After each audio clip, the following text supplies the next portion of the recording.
Hello, all you Gary Bands around the world, and welcome to another edition of the Gary Bear Review. Today we're going over Ouija. Yes, a really bad after October horror movie. Yes, I flat out just said it in the first 16 seconds of this interview and saying that it is horrible, and guess what? It pretty much was that. Now, all of you know, whoever those big fans out there, they all know that I am actually a big believer in the supernatural, the unknown, the unthinkable, the unexplained. And the Ouija board is actually one of them. And I have practiced with one. I've had, like I said, I've used one.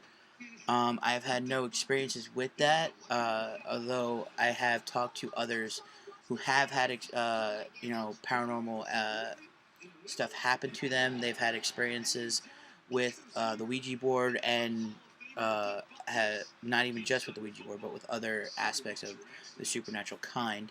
Uh, so this films like this always they hit a little too hard with me because I tend to take them very seriously and I tend to break them down. I try to debunk them as much as I can to explain it to myself and to obviously to you guys now that that certain stuff with this or have not or can or cannot happen to certain people.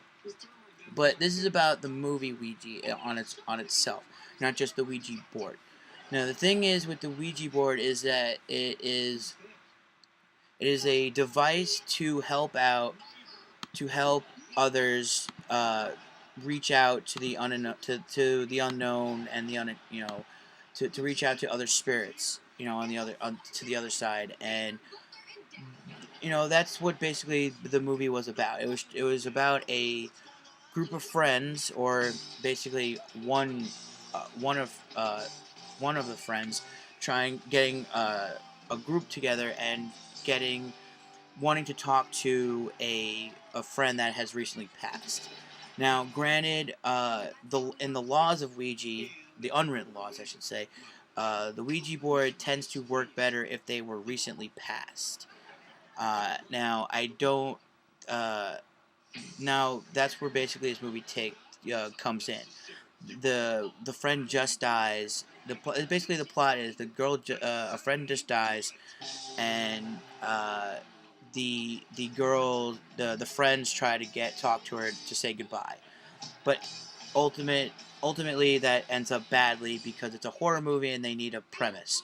So the premise is that apparently they don't get to talk to her. They apparently talk to this other spirit that is trying to kill them, which apparently, in hindsight, tried to basically killed the friend. And there you go. And they they go on a research journey and try to get her. The plot has promise. It works.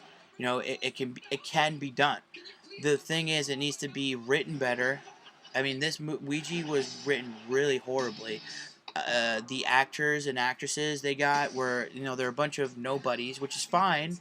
They're up and coming stars, especially the main girl in this, who's actually from Bates Motel, who plays was it Hannah or Emma? Emma. She plays Emma on Bates Motel, and the rest are just they do shorts, they do little films here and there. It happens, and it they tend direct casting directors tend to take films like this and add an element of a new up and coming bright superstars that could be big later on in their future. And sometimes they pick movies that suck. Honestly, they suck.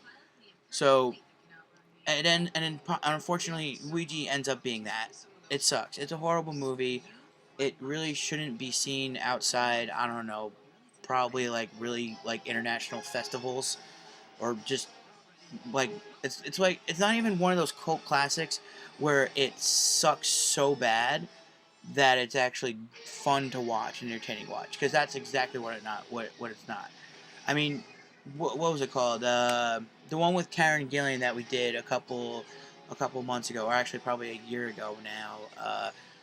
It was so horribly done, but again, it wasn't a cult. It wasn't a class. It wasn't classic enough to be, to be laughed at or to be so bad that it was good. And that's what honestly, that's what most horror movies are missing nowadays. I don't know what it is, but there's always an element in every horror movie where what makes it a classic and what makes it a classic and basically what carries it on through the rest of the future. Now, obviously, you can tell that I am not recommending this film. It is completely out of whack. But the thing is that if you end up watching this or end up doing something with a Ouija board, just be careful and just. I'm telling you right now, I actually did the research here, and a while ago. The thing is, I don't. There's still no unwritten rules saying that with the Ouija board is because in the movie what they do is the rules are you shouldn't do it alone. You should always have somebody with you, and that you should always try to, like obviously you just need a partner. It's horror movie 101. And people, people don't listen to Jamie Kennedy anymore. If you please tell me if you get that reference, leave a comment. I swear to God, I hope some of you do. Um, but look, I'm not recommending it, but I am saying that the Ouija boards, as someone who has had a couple paranormal experiences and who actually enjoys wanting to know about the unknown and to be researching the unknown, with the Ouija board is a very serious issue because it can bring out something that you don't want coming back to this realm. So just be careful about that. But do not be careful about one thing, and that is my channel, because it is awesome, and you guys know that. So make sure you guys should like, subscribe to it if you haven't already. If you have, you're awesome, and I love you guys. Make sure you give a big like button under there. I know there's somewhere, I can't really pinpoint it right now. Make sure you guys do that, and make sure you guys stay tuned for our next adventure, which will be actually, it will be John Wick this time.